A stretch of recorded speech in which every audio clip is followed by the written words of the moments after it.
생각대로 되지 않는 건 참 멋진 일이다 라는 제목으로 하는 말씀을 증거하도록 하겠습니다. 제가 지금 우리 교회 와서 첫 설교를 시작하면서 쓰기 시작한 책이 이제 6월 달쯤이면 나올 것 같아요. 그게 12번째 책인데, 용기는 두려움이 없는 것이 아니라 두려운 일을 하는 것이다 라는 책이 이제 출간 준비 중에 있고요. 제가 쓴 책 중에 4번째 책 제목이 바로 이 책이에요. 생각대로 되지 않는 건 참 멋진 일이다. 제가 이 책을 내고 처음으로 집회 갔던 교회가 거의도 대형 교회인데, 담임 목사님이 서울대 출신이었는데, 제가 이 말씀 제목을 처음 내놨더니 이해가 안 된다는 데 고개를 갸웃거리면서 자꾸 뭐가 잘못된 줄 알고 저를 자꾸 쳐다보시더라고요. 그래서 계속 읽으시라고.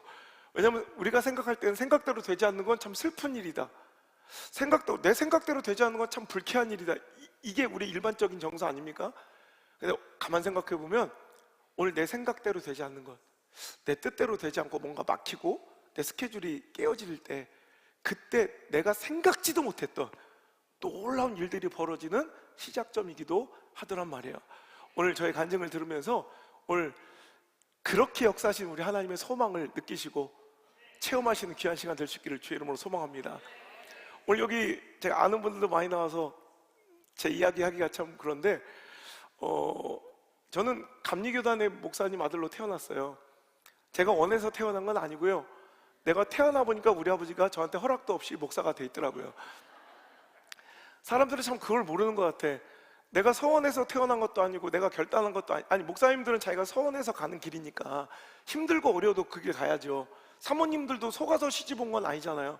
어머, 장사한 줄 알았더니 목사네 이러진 않잖아요. 자기가 결정해서 온 길이니까 힘들고 어려워도 가야지 그 길을. 어떻게 누구 탓할 수가 없어. 근데 그 자식들은 그렇지 않단 말이에요. 아니, 목사 자식이, 목사 아들이 내가 서원해서 태어납니까? 어찌 보면 걔들도 피해자예요. 그죠? 걔들은 목회자가 아니야. 목회자 자식일 뿐이지. 근데 그걸 동네 사람, 우리 아버지는 또 맨날 시골에서만 목회를 하시는 바람에 동네 사람들이 내가 목사들인 걸 다 알아. 그러니까 나는 안우성인데 5살 때부터 난 내 이름이 목사들인 줄 알았다니까. 5살 때 너희 목사들, 7살 때 너희 목사들, 10살 때 너희 목사들. 그놈의 소리가 얼마나 듣기 싫은지.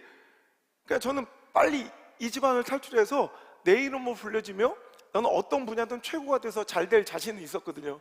그러니까 잘 돼가지고 그냥 내가 밥벌이 하면서 내 가족 마음껏 섬기고 살고 싶다, 그게 내 꿈이었다니까. 저는 어릴 때부터 우리 친구도 있겠지만 공부를 너무 잘했어요. 그러니까 저는 키는 되게 조그맣고 진짜 아무것도 가진 게 없었는데 공부 하나는 잘했어. 그러니까 처음에 내가 여기 우리 아버지 마지막 목회 내수에 이사 왔을 때 항상 가면 가가지고 제가 그런다고, 전 공부를 잘하는 걸로, 그때 내가 딱 가자마자 체험에서 제가 1등, 전교 1등을 했거든. 그런데 그래도 이제 키가 너무 조그마니까 무시를 하는 거야, 애들이. 그럼 가서 내가 국민학교를 5개를 나왔어요. 옛날 감리교단은 계속 이렇게 뭔가 이렇게 감독이 보내는 대로 가야 되니까 국민학교를 5개를 나왔다니까. 여기 감동이 없어, 여기는. 6년 중에 5개를 나오는 거예요. 그래서 마지막에 갔는데, 그럼 갈 때마다 거기서 텃세를 이겨내야 되고 맨날, 그러니까 하는 게 맨날 그래요. 가가지고 기가 안 죽으려고, 야, 여기서 제일 잘 싸운 놈이 누구야? 그럼 가가지고 하면 막 걔랑 붙은 거야, 그냥. 그렇게 이겨냈다. 항상 그래도 내가 이겼었는데, 내수에 와서 내가 처음, 야, 여기서 제일 잘 싸운 놈이 누구야? 그랬더니 저놈이 나온 거야. 저기 내 지금. 그래서 내가 지금도 생각하면 얼마나 수치스러운지, 씨름장으로 날 데려가더니 이렇게 매다 꽂고 이렇게 또 막 엄청 울었네, 그날. 하여튼 제가요, 그렇게 해서 처음으로 이제 이쪽에 오게 됐는데, 그 어려운 우리 목회자 가정의 자녀로 살아가면서 저는 이제 선생님들은 다 제가 공부 잘하고 그러니까 서울대 가서 뭐 이렇게 판사, 검사 좋은 뭐 직장을 갖게 될 거라고 생각을 한 거야. 근데 어느 날 제가 여기 서남교회인가 한 10년 전에 제가 그래서 연합성회를 한번 한 적이 있어요, 청주에서. 그랬더니 그때 걸린 포스터하고 현수막을 보시고 내수 중학교 은사님이 저를 찾아오신 거예요. 그분은 안우성이라는 학생을 또렷이 기억하는, 그 얼마나 많은 시간이 지났는데도 내가 서울대 가서 되게 잘 될 수 있을 줄 알았더니 목사가 돼서 왔다는 사실에 놀래서 교회도 안 다니신 분이 오신 거야. 근데 선뜻 예배 현장에 들어오시지 못하고 저기서 이렇게 어슬렁거리시니까 주최 측에서 저 강사님 내려오시라고 손님이 오셨다고 가보니까 백발이 허연 노인네가 내 선생님이라고 주장을 하고 계신 거야. 난 전혀 기억이 안 나. 얘기를 나누다 보니까 우리 선생님 맞아. 내가 자기 제자인 게 확인되자마자 그때 사람들 다, 러비에 사람들이 그렇게 많은데 갑자기 내 가슴팍을 막 후려치면서 그렇게 서럽게 우시기 시작하는 거야. 야, 놈의 새끼야, 네가 어쩌다 이놈아 판사님이 안 되고 검사님이 안 되고 목사가 돼서 왔느냐, 그러면서 인생 조졌다고 그렇게 슬피 우시는 거야. 교회를 안 다닌 분의 입장에서는 저기 목사는 저 판사 검사 아직 멀었는데 이제 끝까지 할 수가 없어서 하여튼 그 밑에 있는 거라고 생각을 하시거든. 그러니까 이놈이 어떻게 먹고 사나 궁금하고 안쓰러웠던지 난생 처음 교회를 안 다니는 분이 그 예배 현장에 들어오신 거야. 잘은 모르겠지만 그 천여 명 성도들이 내가 뭐 한마디 할 때마다 아멘! 아멘! 하니까 기분이 좋은 거야. 자세히는 몰라. 뭐 뭔 일인지는 잘은 몰라도 뭔가 내 제자가 잘 풀린 것 같은 느낌은 있으니까 그때부터 막 좋고 흥분되신 분이 자기 제자를 도와주고 싶은데 어제까지 절 갔다 오신 분이 뭐라 그랬어. 내가 창피해 죽을 뻔한 게 내가 뭐라 외치니까 천몇백 명이 아멘! 다 하는데 저쪽 구석장에서 누가 자꾸 엇박자로 옳소! 옳소! 막 이런 거 보니까 우리 선생님이요. 다른 사람들은 내가 뭐가 될 거라고 기대하고 기도했는지 모르겠지만 저는 생각해보니까 한 번도 내가 직업을 꿈으로 가져본 적이 없어. 난 장래 희망이 항상 뭐 판사, 변호사, 뭐 의사 뭐 이런 게 아니라 전 장래 희망을 쓰는 칸에는 국민학교 때부터 똑같아. 장래 희망은 항상 행복한 가정. 저는 우리 아버지 엄마를 보면서 저렇게 살기 싫은 거야. 그냥 평범하게 내 친구들이 사는 삶이 너무 부러운 거야.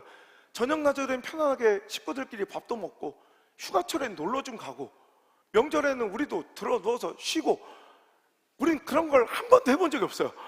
그러니까 옛날에는 그랬어요. 우리 목사님들 진짜 힘들었어. 우리 부교육자들 내가 괜히 다 잡고 그런데 지금 힘들다고 하면 안 돼요. 옛날에 우리 선배님들에 비하면 우린 진짜 놀고 먹는 거예요. 옛날에는 진짜 특히 뭐 도시는 몰라도 시골은 더 그래. 여기 충분히 이해할 것 같이 생겼는데 얼굴들이 농어촌 정서를 다 알게 생겼는데 모른 척하니까 약간 서운한데, 시골 정서는 목사가 설교만 잘하고 목회만 잘하면 되는 게 아니라 여기처럼 그게 아니라 옛날에는 오만 걸 다 해줘야 돼. 목사가 이게 뭐 속 아픈데 목사를 왜 불러? 속 아픈데 목사가 뭘 한다고 새벽 2시 3시에 막 사택문을 막 벌컥 열고 목사님 일어나봐요, 우리 소가 이상해요, 우리 소가. 그러면 우리 자다가 막 벌쩍 전쟁 터진 것처럼. 그럼 우리 아버지가 알았슈 그러면 막 잠바를 입고 뛰어나가. 나 지금도 궁금한 거예요. 도대체 우리 아버지는 그 새벽에 소가 아픈데 나가서 뭘 하다 오시는가? 소 뿔을 잡고 기도를 하시는가? 소 대가리에 안수를 하시는가? 우리 아버지는 소가 아파도 나가. 소가 아파, 돼지가 아파도 나가고. 거기다 우리 아버지는 수의사뿐만 아니라 온 동네 장의사요. 여러분, 옛날에는 분명히 그 아저씨 교회도 안 다닌 것 같은데, 목사님 저 아랫마을 철수 아버지 있죠? 예. 네. 철수 아버지가 가시오. 그럼 아유 알았슈 가서. 근데 죽기 전에 또 영접을 했다니 또 안 믿을 수도 없고. 그럼 가가지고 우리는 장례식장이 몇 호예요 뭐 이게 아니라, 옛날에 아시죠? 옛날에 목회자들은 가서 염부터 시신 수습부터 목회자들이 다 해주는 거예요. 옛날에 병풍 뒤에 이렇게 5월달만 돼도 4, 5월달만 돼도 더워가지고 병풍 뒤에 시신 눕혀놓고 장례 치르면 일가족 모이기 전에 시신이 부패해서 썩어요. 그러니까 이제 병풍 뒤에 이제 비닐로 싸놓는 거예요. 그 썩은 물 안 나가게 하려고. 이거 젊은 것들은 잘 모를 거예요. 저처럼 연세가 지긋해야 아는 얘기니까 이게. 그러면 이제 그 다음 날이나 돼야 이제 일가친척 모이면 그때 입간하는 거예요. 그러면 그때쯤은 이미 거의 시신이 부패돼서 이게 살덩이가 떨어져 나고 썩은 물이 나와요. 그러면 골방에서 이제 염을 한다. 아버지가 이렇게 가족들도 엮여서 나가. 그런데 목사는 뭔지요? 그 골방에 혼자 갇혀가지고 끝까지 해야 돼 이걸. 근데 그것도 그냥 염도 그냥 하면 안 되고, 염을 이렇게 하자고 시체를 말아가다가 가끔씩 가랭이로 빼서 여기다 십자가로 묶어줘야 돼. 그래야 신실해 보이고. 그게 기독교식 염이요. 우리 아버지가 그거 강사였어요. 옛날 젊은 목회자들이 갑자기 부목사 하다가 담임 목회자 되면 시골 같은 데 장례 터져버리면 시신을 수습할 줄도 만질 줄도 염도 할 줄 모르니까 우리 아버지가 젊은 목회자들 중심으로 모여놓고 20명 30명 앉혀놓고 볼펜으로 그림까지 그려가지고 염하는 법, 매듭 묻는 법 이런 거 실습으로 알려줘서 세미나를 많이 하셨어요. 내가 대전에서 연합성회 하니까 우리 아버지 아는 목사님 장로님들이 많이 모이신 거예요. 그 아들이 이렇게 잘 돼서 왔으니까 대전에서 얼마나 반갑고서 그러니까 아이고 아버지 목사님 내가 잘 알아요 막 인사하는 분들이 있단 말이에요. 그 대부분 감리교 목사님들이 아버지 목사님 진짜 말씀이 좋으셔서 사랑이 많으셔서 대부분 아들한테 이런 얘기 하는데 우리 아버지는 아버지 목사님 장례식 하나만큼은 대한민국 1등이었다. 장례식을 그렇게 잘해요 우리 아버지가. 근데 우리 아버지가 그러니까 그 특기를 발휘해가지고 재능을 발휘해가지고 재능 기부처럼 젊은 목회자들 이렇게 실습을 해준단 말이에요. 그러면 이렇게 자 이렇게 묶어 그렇지 이렇게 묶어 자 가랭이를 빼서 십자가 묶어 막 이렇게 매듭을 묶는 법까지 실습을 할 때마다 항상 우리 아버지 앞에 이렇게 널찍한 테이블이 이렇게 놓여 있는데 거기 항상 우리 엄마가 이렇게 누워 있는 거예요. 우리 엄마가 우리 엄마가 시체예요. 아마 자기 엄마 염을 300번 이상 본 사람은 전 대한민국에 저밖에 없을 거예요. 우리 아버지는 수의사에 장의사에 온 동네 아버지 없는 가정에는 아버지 역할, 자식 없는 집엔 자식 노릇 해주느라고 정신없어서 정작 내가 아버지가 필요할 때는 아버지가 없는 거야.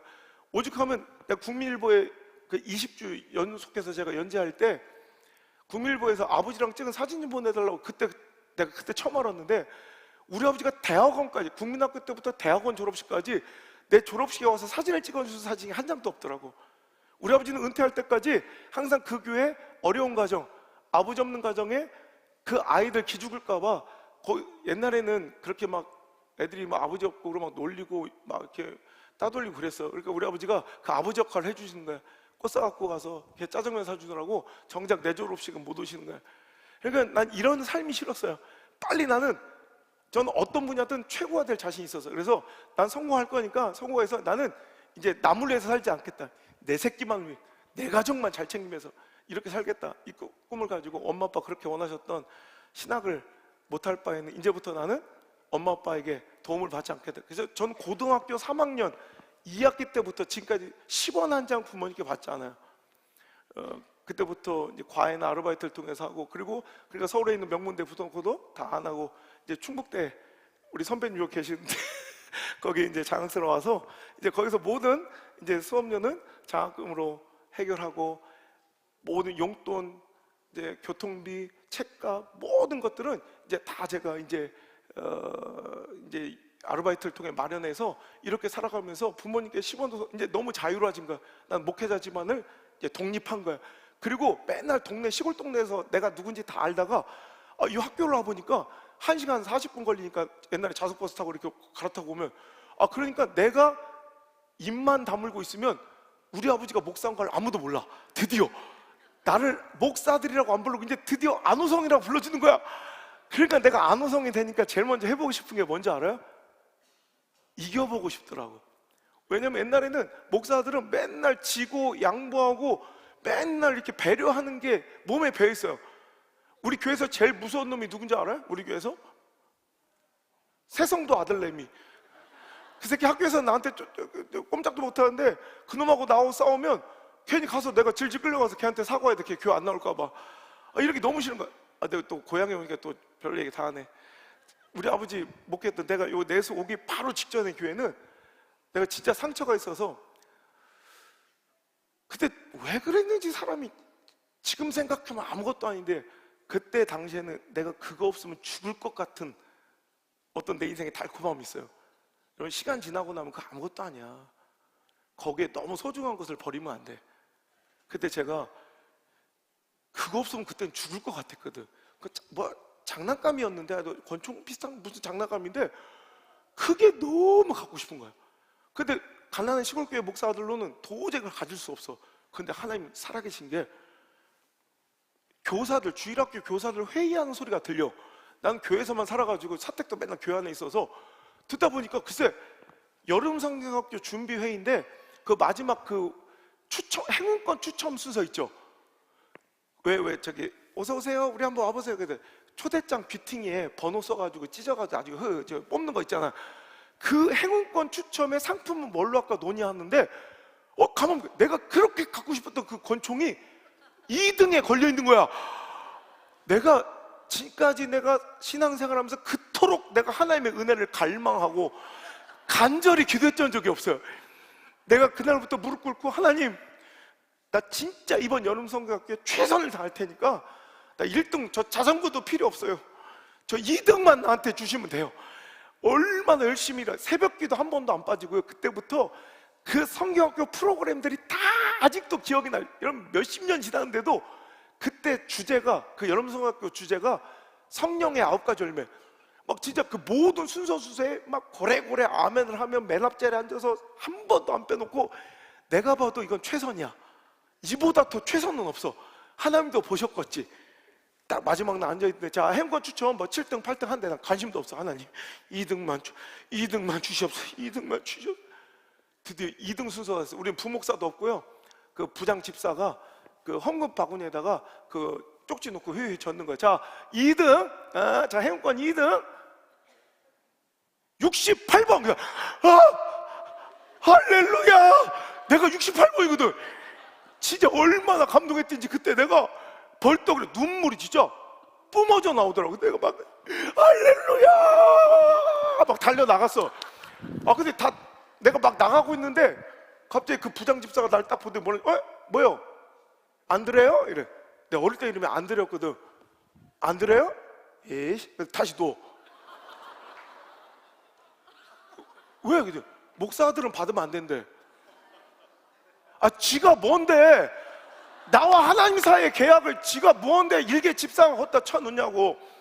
그래서 우리 아버지 목회하셨던 교회들 내가 아무리 바빠지고, 지금 그 큰 대형 교회들도 지금 내가 이번 주에도 뭐 하여튼 우리나라 최고 큰 교회들 다 집회 가는데, 다음 주까지 그 교회들도 몇 년씩 기다리는데, 우리 아버지 심하셨던 교회는 연락 오면 내가 무조건 하루라도 이틀이라도 꼭 집회 가드려요.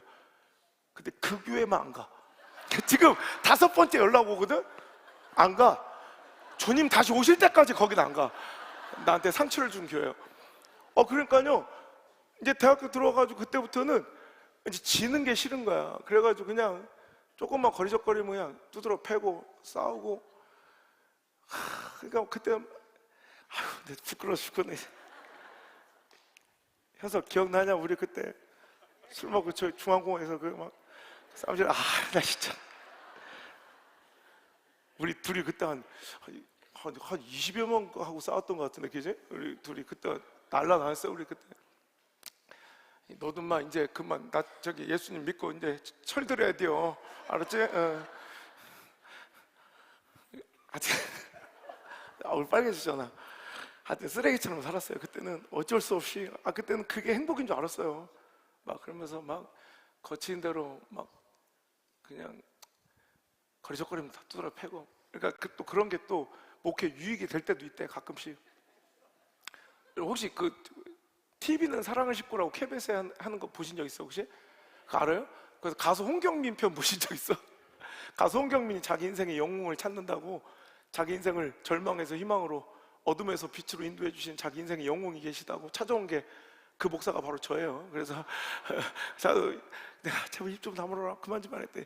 우리 형님이 팬클럽이 있어서 제가 이제 호성스 패밀리라고 제 팬클럽이 있었거든. 일반인인데도 불구하고 수십 명이 따라다니고, 걔 팬클럽 회장이 홍경민이었거든. 근데 형님이 그때, 형님 기억나요? 우리 패싸움 나가지고 막 형님 연락하니까 형님이 달려와서 다 해결해 주시고. 그때 기억나? 12시 넘어서 내가 술 먹고 싶다니까 형님이 셋톱을 갖고 와서 기숙사 쇠창살을 뜯어내고 자기를 탈출시켜서 소각장에 숨겨놓은 돌판에 전공서적을 태워 삼겹살을 구워주시던 우리 형님, 막 이러면서 하여튼 그렇게 쓰레기처럼 살다가, 그때는 뭐 그게 행복인 줄 알았어요. 근데 그리고 또 공부 열심히 해서 영국 런던으로 또 유학을 갔어요. 지금 개나소나 다 가는 유학이지만, 그때 저는요 미국 유학을 꿈꿨지만 우리 아버지 엄마의 경제 상황은 도저히 F1 비자가 나올 수가 없어서 제가 정보를 구하다 보니까, 영국은 재정증명 없이 이미그레이션을 직접 가서 거기서 인터뷰를 통해서 비자가 나온대. 그래서 그 희망 하나 가지고 아르바이트를 해가지고 내가 180만 원 갖고 갔어요. 180만 원 갖고 가서 거기서 딱 이미그레이션 통과해서, 거기서부터 부모님께 지금 뱅크 어카운트도 안 알려드리고 계좌도 안 알려드린 상태에서, 그러니까 10원도, 그때 IMF 터졌을 때랑 얼마나 힘들었겠어요. 지금 환율 높아서 지금 나도 우리 애들 3명 미국에서 지금 돌아버리겠어. 아침마다 묵상 기도로 하루를 시작해야 되는데 아침마다 환율을 확인하는 걸로 하루를 시작하고 있는데, 옛날엔 더 했어요. 그러니까 있던 유학생들 다 빠져나가는 시대에 혼자 들어와서 런던 그 한복판 뉴욕담으로 물가가 비싼 그곳에서 혼자 버틸래니 얼마나 힘들었겠어. 그러니까 그때는 저는요 유학생들이 할 수 있는 이 아르바이트의 그 파트타임의 그 분량이 있는데 그걸 넘어서 일해야 됐고 위험하고 또 힘들고 어려운 일들을 도맡아가면서 이제 하다 보니까 이제 잠잘 시간도 부족하고 공부할 시간도 부족하면서 또 제가 지는 걸 싫어해서 승부욕이 강해서 지는 게 죽는 것보다 싫어. 그래가지고 또 지는 건 안 되니까 또 공부도 해야 되니까 잠잘 시간이 점점 부족해요. 나중에 이제 1년쯤 되니까 거의 좀비처럼 나중에 다리가 쑤시기 시작하는데 일을 하도 많이 해서 그런가 보다 그냥 자꾸 뒤로 미루다가 나중에는 이 고통이 배로 옮겨지는데 걷잡을 수 없는 거야. 나중에는 내가 내려야 될 버스탑에서 2층 버스 아시죠? 빨간 버스 런던에 배를 눌렀는데 그 버스탑을 지나치는 거야. 배를 눌러놓고 못 내려오는 거야, 아파서. 이런 일이 잦아들면서 병원을 예약해가지고 정말 영국의 의료제는 굉장히 안타까워요. 진짜 우리나라는 천국이에요, 천국. 제가 재작년인가 작년인가 미국 집회 갔다가 화상 한 번 입어가지고 저기 치료하면 50만 원 나서 50만 원. 우리나라는 진짜 감사해야 돼. 이거 청년들 알아야 돼. 여길 헬조선이라고 부르면 안 돼. 진짜 우리나라 같은 나라가 없어요. 그러니까 우리는 뭐 술 처먹고 들어놓아서 앰뷸런스 부르잖아. 119 부르고 고양이가 없었다 119 부르고 막 이런. 미국은 무조건 실려가면 100만 원 이상이 나와요, 앰뷸런스가. 그러니까 총을 맞았어요. 관통이 됐어. 관통됐는데도 우버를 불러요. 택시 불러서 타고 가. 그 돈이 여러분 이게 미국의 현실이야. 돈 없으면 죽는 거야. 근데 우리나라 얼마나 좋아. 영국 의료제가 개판이에요. 제가 그래서 몇 달을 기다렸다가 치료를 받는데 의사가 깜짝 놀라는 거야. 아무래도 심각한 문제가 있는 것 같으니까 빨리 니네 나라로 돌아가라. 네가 갖고 있는 유학생 보험 정도는 이 치료가 불가능하다. 심각한 위기다. 그러니까 저는 내 스케줄이 다 내 생각, 내 계획이 다 원래 나는 여기서 학위도 따고 스펙도 얻어서 한국에 들어서 보란듯이 내가 대기업에 취업해야 되는데 그 모든 스케줄이 다 끝나버리고 한국에 실려 나온 거야.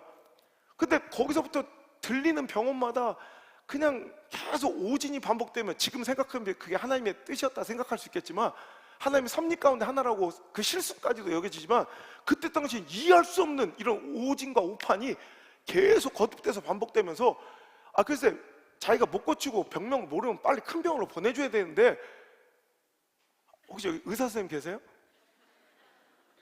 나중에 뭐라고 하지 말고 아버지가 의사다 없죠? 그 의사놈들이 사람을 막 붙잡아 놓고 다 됐다 내 병이 다 된 게 아니라 내가 다 될 뻔했어.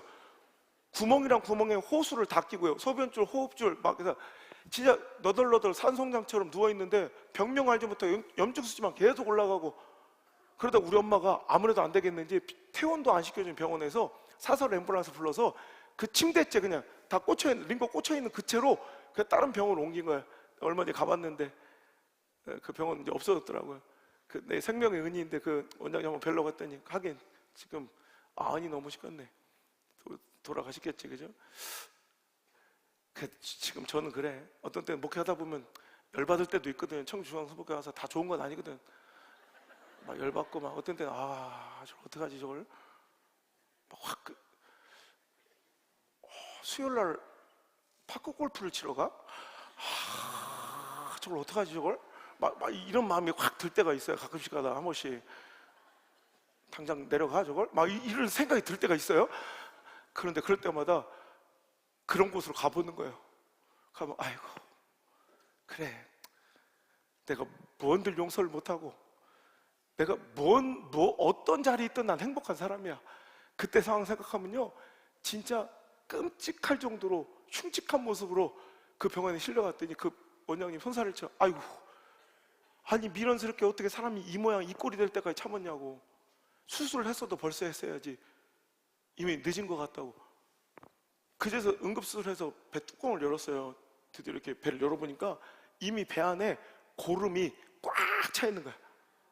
그래서 고름 때문에 장기들은 흐물흐물 다 녹아있는 거야. 너무 시간이 지체돼서.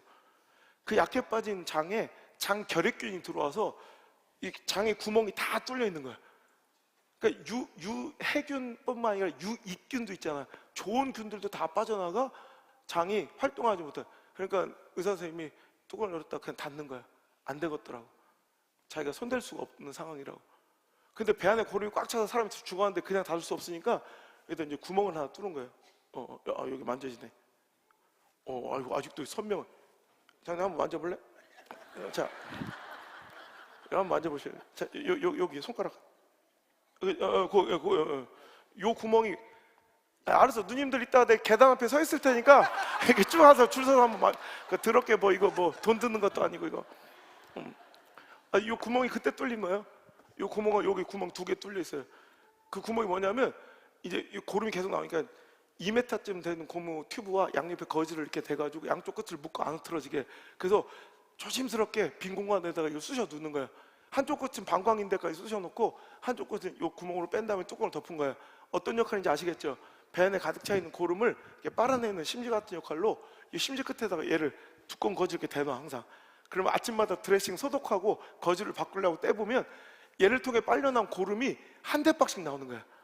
그러니까 이게 아침이 되는 게 너무 무서운 거야. 해가 뜨는 게 공포야. 해가 뜨면 이 짓거리가 또 시작돼. 여러분 옆구리에 구멍이 하나 뚫려 있어. 근데 그걸 아침마다 누가 빨대 같은 걸 한 번씩 쑤셔. 여러분 진짜 너무 무서워. 근데 그보다 더 힘든 게 물 한 모금도 못 마시는 거야. 당시에는 내 장이 너무 약한 상태라 지금처럼 물을 만약에 이렇게 마음껏 꿀꺽 삼키잖아? 그럼 장이 툭 터져. 그러니까 의사 선생님이 그때부터 물 한 방울 못 먹게 하는 거야. 여러분 물 한 방울도 못 먹는데 여러분 밥을 먹겠습니까? 뭐 고기를 먹겠습니까? 그러니까 저는 1년 동안 이 혈관통에 공급하는 말기 암 환자들 꽂고 사는 그 허연 그 튜브 있죠? 영양제. 그걸로 그냥 연명 그냥 숨만 붙어 있는 거 이렇게. 제 키가 178, 179인데 몸무게가 38kg 밑으로. 그러니까 해골만 남은 거예요, 해골만. 그래서 끔찍해서 저를 이렇게 시트로 이렇게 턱 밑까지 덮어놓고 제 방에는 거울도 다 띄었어요. 그리고 창문도 다 신문지 같은 거 막을 정도로 너무 흉측한 그 모습을 보면 이제 치료 의지가 없고 우울증에 걸린다고.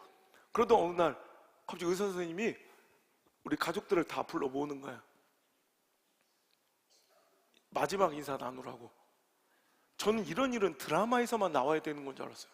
이런 일은 제 영화에서만 보는 건 줄 알았어요. 근데 이런 일이 저한테 벌어지니까 못 받아들이겠대.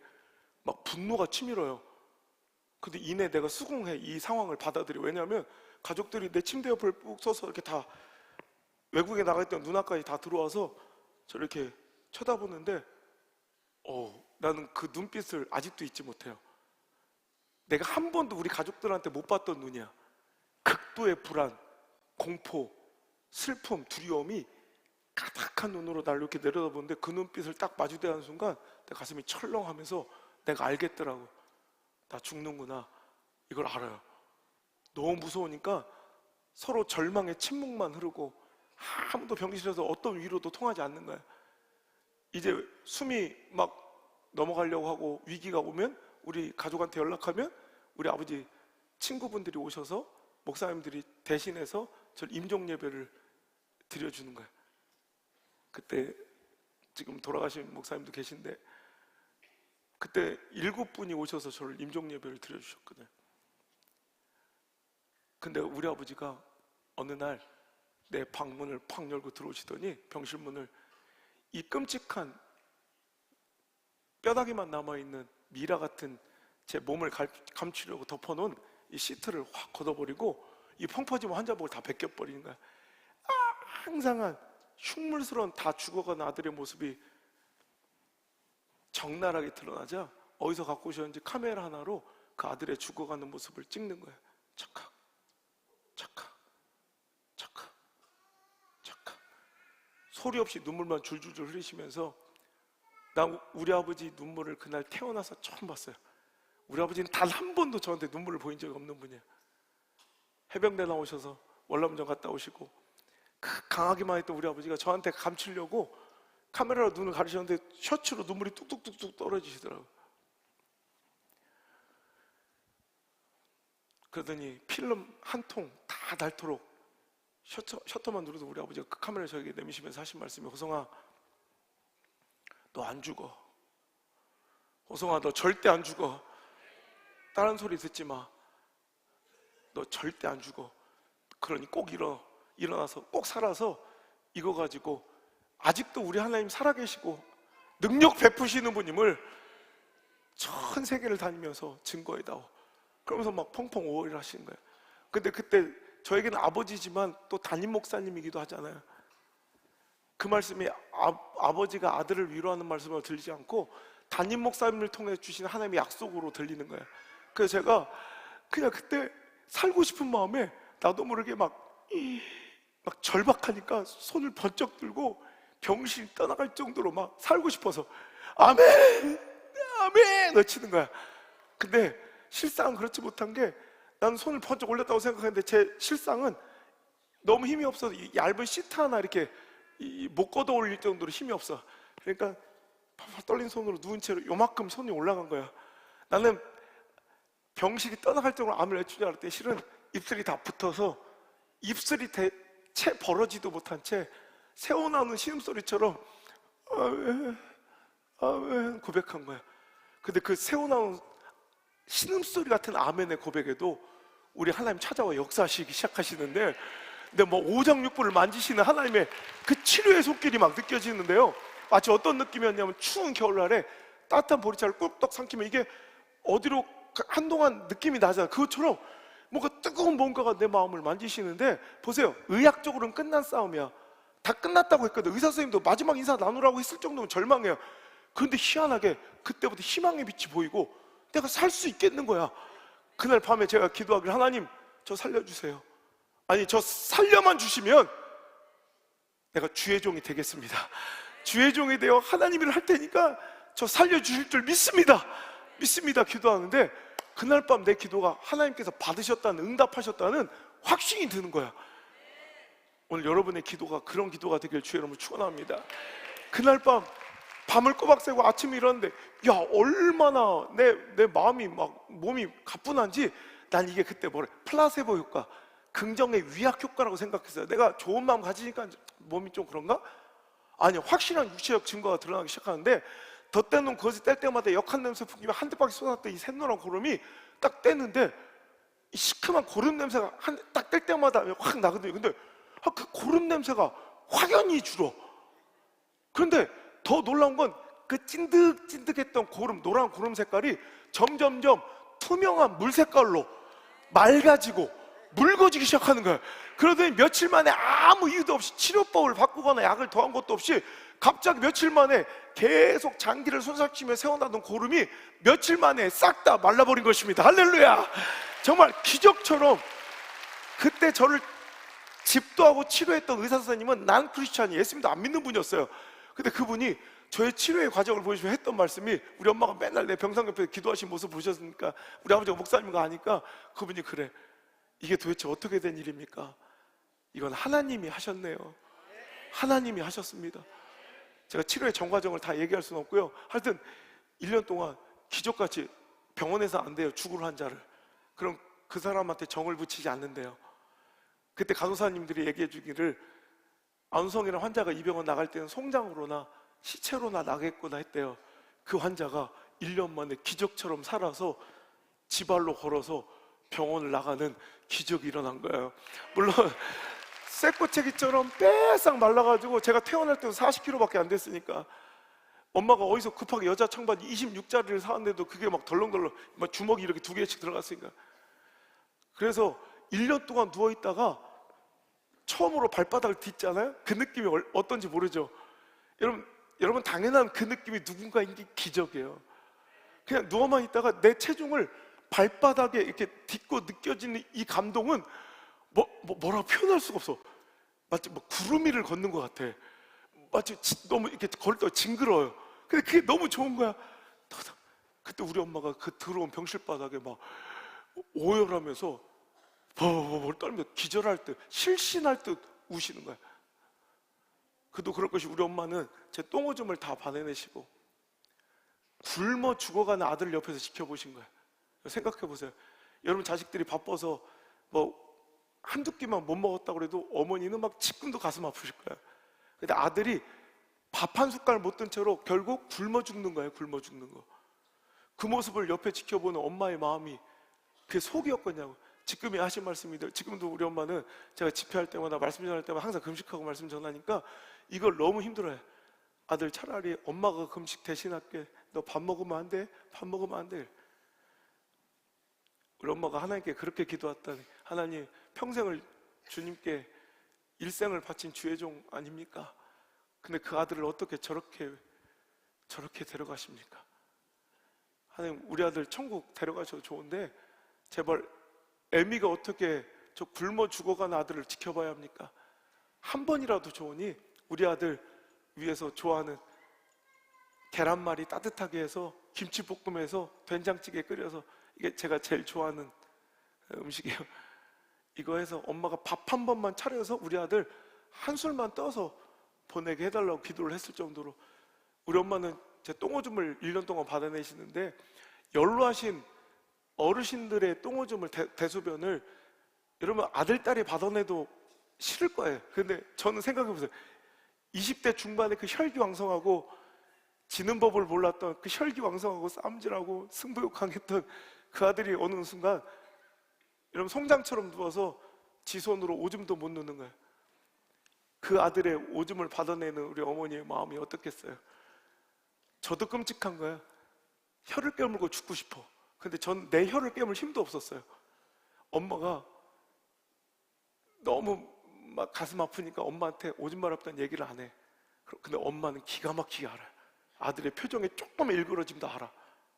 그래서 호성아, 너 혹시 오줌 마린 거 아니야? 그럼 엄마는 속상한 거야. 내가 장이 안 좋으니까 조금만 소면을 참으면 배가 아프거든요. 야 임마, 엄마한테 얘기를 해야지 왜 안 해? 야, 엄마인데 뭐가 부끄러워? 엄마인데. 부끄러운 게 아니야. 진짜 너무 죄스러워서 못하는 거야. 그럼 엄마는 자기를 또 자책해. 내가 조금이라도 빨리 발견해줬으면 우리 아들 몇 초라도 몇 분이라도 그 고통을 덜해줄 수 있었을 텐데, 이 무심한 엄마가 그거 늦게 발견해도 또 자기를 자책하네? 그러면서 서럽게 저 창가에 깨끗이 씻어서 말려놓은 그 소변통, 병원에 쓰는 이렇게 고개가 꺾인 플라스틱통이 있어요. 손잡이 달린. 그걸 갖고 와서 주섬주섬 또 제 오줌을 받아내시는 거예요. 그럼 그때 저는 그 광경을 볼 수가 없어서 제가 할 수 있는 거라면 고작 고개를 떨구는 거예요. 이렇게 옆으로, 침대 옆으로. 그러면 눈물이 와라락 쏟아져요. 흐르는 눈물은 어떻게 막을 수 없지만 제가 소리와 흐느낌은 어떻게든 참는 거예요. 왜? 내가 막 내 감정대로 울면 우리 엄마가 얼마나 슬프시겠어. 그래서 우리 엄마 때문에 내가 꼭 안 우는 것 마냥 눈물은 줄줄줄 흘러가고 있는데도 꼭 참어. 그래서 난 그때 우리 엄마 얼굴을 본 적이 없어요. 근데 내가 알겠는 거예요. 우리 엄마도 지금 울고 있는 거예요. 엄마도 나한테 안 들키려고 소리 없이 울고 계시는데 가녀리 떨림이 느껴져. 하루에도 몇 번씩 아들 오줌 한 번 느낄 때마다 이 생지옥이 반복되는 거예요.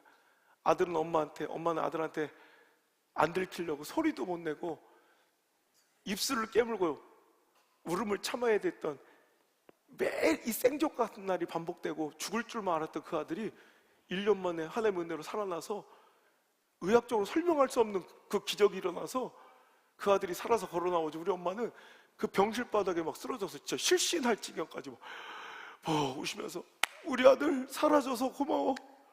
우리 아들 사라져서 고마워. 우리 아들 사라져서 고맙습니다. 그 엄마와 함께 일어나 병원을 나섰는데 그날 오늘처럼 너무 화창해서 날씨가 딱 문을 열고 딱 나왔을 때 햇살이 딱 쏟아져서 내 볼에 닿는 느낌이 아직도 생생해요. 여러분, 햇빛 고수운 거 알아요? 햇빛 맛있는 거 알아요? 여러분, 햇빛을 못 쐬고 살아가잖아요. 실내에서 계속 햇빛이 고파요. 햇빛이 너무 고소워. 그리고 그때는 햇빛만 맞아도 감사. 그리고 내 체중을 발바닥에 느끼며 한 걸음 한 걸음 떼는 게 감사. 이게 기적이야. 어떤 특별한 이벤트나 서프라이즈한 일들이 일어나고 막 내가 바라고 구하는 것들이 막 이루어져서 행복과 감사가 아니라 하늘만 봐도 행복하고 막 눈물이 나. 걷기만 해도 감사. 자기들은 걷다 뭘 주워야지 행복하잖아. 다만 돈 1,000원이라도 주워야 막 해맑게 웃잖아. 그래서 울다 웃다 그럼 큰일 나요 이제. 그래서 저는 그냥 살아있는 게, 숨 쉬는 게, 그러니까 그때는 이제 어떻게 잘 먹고 잘 살까가 문제가 아니라 어떻게 하면 주를 위해 살까. 그 신학교가 뭐라고 그걸 못 들어가서, 이제 신학교가 아니라 난 불속이라도 들어가려고 그랬어. 그 목사가 뭐가 힘들어서, 나 목사가 아니라 진짜 순교라도 해드리려고 그랬어. 근데 그게 이 은혜 감사가 죽는 날까지 첫날 만날 가면 얼마나 좋아. 근데 이 은혜에도 유통기한이 있습니다. 사람이 얼마나 간사한지 몸이 회복되고 건강이 되찾으시면 상식적으로 은혜가 더 감사가 더 건강해졌네? 더 감사. 더 건강해졌네? 더 감사. 이래야 되는데 우리 인간만 안 그래. 완전히 건강해지면 내가 원래 이랬던 것처럼 우리 은혜에는 반비례로 꺼져가고 유통기한이 다 돼가고 내 정신이 이성이 들어와. 내 정신이 딱 들어와. 엄마, 나 큰일 날 뻔했다. 목사 될 뻔했다. 내가 은혜에 취해가지고 정신 차려보니까 신학교 정문 앞에 와 있어. 하마터면 들어갈 뻔했어. 하마터면 야, 이러다 우리 엄마 아빠 꼬라지로 살 뻔했다 생각하기가 아찔한 거야. 그래서 안 되겠다. 그래도 하나님께 약속한 건 있지. 너무 힘든 거야. 그때가 또 내 첫사랑 그 싸가지 없는 그냥 결혼한다는 소식도 들리지 막. 그러니까 막 짜증나서 안 되겠다. 이 나라 내가 살 곳이 아니다. 그래서 그때 다시 하나님 피해서 약속 어기고 또 도망친다고 도망친 게 일본으로 유학을 또 떠나. 누가 또 이렇게 쓰레기래 또. 나만 또 그래요. 자기들은 잘 살았구만 또. 난 그 성경 인물 중에 요나 씨 있죠. 나 그분만 보면 그렇게 애정이 가고 남 같지가 않아서 나 목회하면서 한 번도 그분을 나쁘게 설교한 본 적이 없어. 나 천국 가잖아? 나 그분부터 찾아뵐 거예요. 장로님 혹시 먼저 가시걸랑 내 안부 좀 전해줘요. 뭐 굳이 먼저 가라는 얘기는 아니에요. 그런데 확률상 장로님 먼저 가실 확률이 현저히 높으니까. 나 같으면 여러분, 우리 싸가지 없는 배은망덕한 놈, 나 같으면 내가 우리 하나님이라면 벌써 내치고 벌써 꼴도 보기 싫어. 난 보기도 싫을 것 같아. 근데 우리 하나님 진짜 좋으신 분이야. 이런 저를 오히려 버리고 내치지 않고 일본 유학 중에 저를 만나주신 거예요. 저는 일본 유학 중에 전인격적으로 예수님을 영접하게 됐고요. 나는 교회에서 살았기 때문에 목사 아들이니까 난 예수 믿는 줄 알았어. 아니래요. 여러분, 교회 다니는 게 아니라 예수 믿는 자들이 되셔야 돼요. 난 이제 우리 아버지 때문에 다닌 교회 성도들의 시선 때문에 서 있는 예배 자리, 성가대 자리가 아니라 여기도 그런 사람 많아. 여러분, 진짜 이제는 나의 하나님, 나의 예수님, 나의 성령님이 내 안에 충만해지니까 막 진짜 그냥 내 삶은 똑같은데 그냥 얼굴도 마음도 막 주변도 그냥 기쁨 충만, 은혜 충만, 행복 충만, 감사 충만, 아싸라비야, 굿잡비야, 막 너무 좋은 거야. 너무 좋은 거야. 그냥 우리 하나님 너무너무 좋은데 다만 목사만 안 시키시면 딱 좋겠더라고. 그때 저한테 달콤한 마귀의 템테이션, 유혹이 온 거예요. 삼성이 마귀란 얘기는 아니고, 처음에 대우의 총괄 본부장, 대우에서 가장 높은 분, 일본에서 가장 총괄 본부장이 어떻게 하다 제 소문을 듣고 스카우트 제의를 하러 오신 거예요. 그랬더니 삼성 총괄 본부장이 또 바로 찾아오셔서 대우보다 훨씬 더 좋은 조건을 제시해 주셔서, 그래서 좀 있으니까 또 대우에서 또 찾아오셔. 삼성에서 왔다 갔다 경쟁적으로 스카우트 제의를 하시다가 삼성에서 대우가 쫓아올 수 없는 조건을 제시해 주셔서, 그게 지금까지 20몇 년이 지났는데도 아직도 유학생들 사이, 제가 작년에 일본 오사카 들렸더니 아직도 그 얘기가 회자될 정도로 유명했던 사건인데, 하여튼 삼성에서 최고의 대우로 저를 스카우트 제의를 해주셔가지고 제가 거기다가 사인을 해버렸어. 근데 찔리기 시작하는 거, 뭔가 찜찜한. 왜? 여러분, 차라리 은혜가 말라버리면 신앙의 양심도 없는데, 은혜가 충만한 상태니까 신앙의 양심이 살아서, 너 옛날에 하는 거 또 살려주시면 뭐 신학교 간다. 가만히 있어 봐. 여러분, 거절할 수 없는 그 유혹에 제가 그 약속을, 하나님 약속 저버리고 세상의 제의를 받아들이고 들어오는데 찜찜한데, 일본 오사카에 내 하숙집에 들어가서 샤워를 하고 잠자리 누워서, 근데 갑자기 그날부터 내가 하나님 약속 저버리고 온 날, 그날 밤부터 거짓말처럼 갑자기 며칠 후도 아니고 그날 밤부터 갑자기 배가 싹 아프기 시작한 거야. 차라리 그 배 막 놀리켜서 미안해. 교회 처음 오셨는데. 근데 놀래킨 나도 잘못이지만 졸고 있었던 자기도 그렇게 크게 잘한 것도 없어. 하여튼 뭐 아싸리 팍 아픈 게 아니라 뭐랄까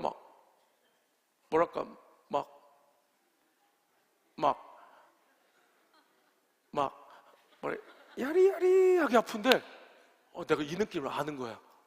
가슴 철렁. 2년 전 내가 영국에서 배 고름이 찰 때 그 느낌을 알잖아요. 경험을 해본. 배 고름이 차 들어갈 때 그 느낌이 있거든요. 그 눈빛 똑같이 나는 거야. 얼마나 무서워요. 밤을 꼬박 새고 그 다음날 우리 장로님 한 분이 오사카에 의원하고 계셔서 그 병원 찾아가서 검사를 받는데 기가 막히게 결과 나오는 게 내 염증 수치가 일반인 정상치의 무려 70배, 80배, 하루 만에 100배가 넘어가요. 안 되겠다고 빨리 종합병원 옮기자 그래서 오사카에서 가장 큰 종합병원으로 제가 이송되어 가지고 거기서 치료를 받는데 5개과 원장이 몰려와서 진료한 결과 모르겠다. 원인을 도무지 모르겠지만 이 정도 증상이면 당신 뱃속에 고름이 이미 꽉 찬 것 같다.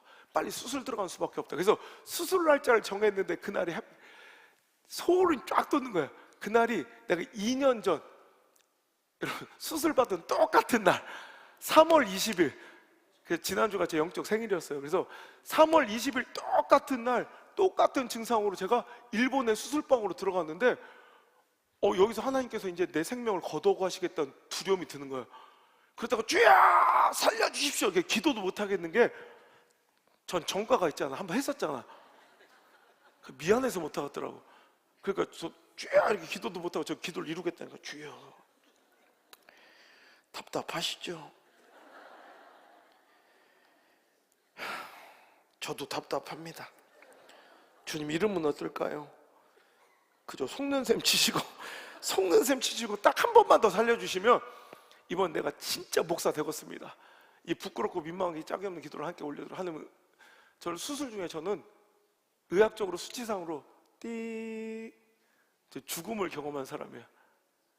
제가 회복실에 눈을 딱 떴을 때 일본인 의사 선생님이 나한테 정신이 드냐 물어보면서 첫 번째 했던 말이 뭔지 알아요? 너는 죽었었어 그러더라고요. 일본어로. 저는 호흡이 다시 돌아오고 심장이 다시 뛰면서 하나님께 치른 지금 제2의 인생을 보너스로 덤으로 살고 있는 거야. 그러니까 저는 겁이 없는 거예요. 어차피 죽었었는데 뭐. 그러니까 전 타협이 없는 거예요. 파크 골프 타협이 없는 거예요. 여러분 그러니까 저는 이제 더 이상 불순종은 없어. 가야 돼.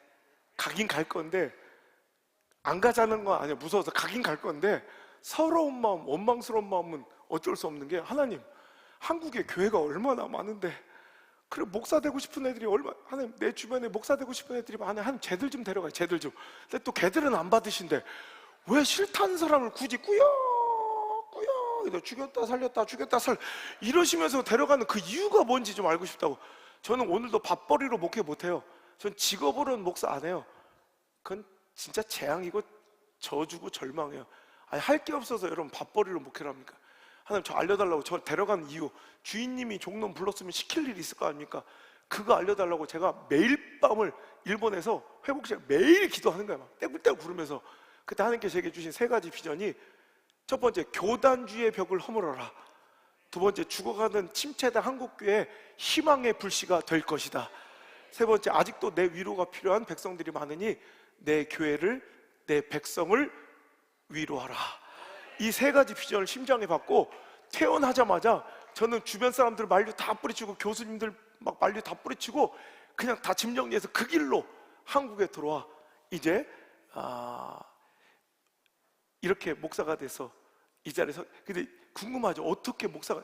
자, 오늘 그 궁금한 이야기가 듣고 싶으면 다음 주에 한 번만 더 오시면 이야 진짜 오늘 이 간증은 아무것도 아니다. 다음 주 막 겁나 생각만 해도 웃겨 죽겠다 진짜. 다음 주에 오시면 그 다음 이야기 들려드릴 테니까 다음 주에 꼭 오시길 바랍니다. 할렐루야.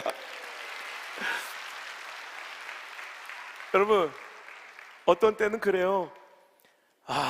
왜 이런 일이 일어났지? 왜 이렇게 내 뜻대로 안 되지? 왜 이렇게 꼬이고 엉키고 상황이 이렇게 내 생각대로 계획대로 안 돌아가지? 여러분 꼭 그게 비극은 아니라는 거예요. 내 뜻이 꺾이고 내 생각이 어긋날 때 저 보세요.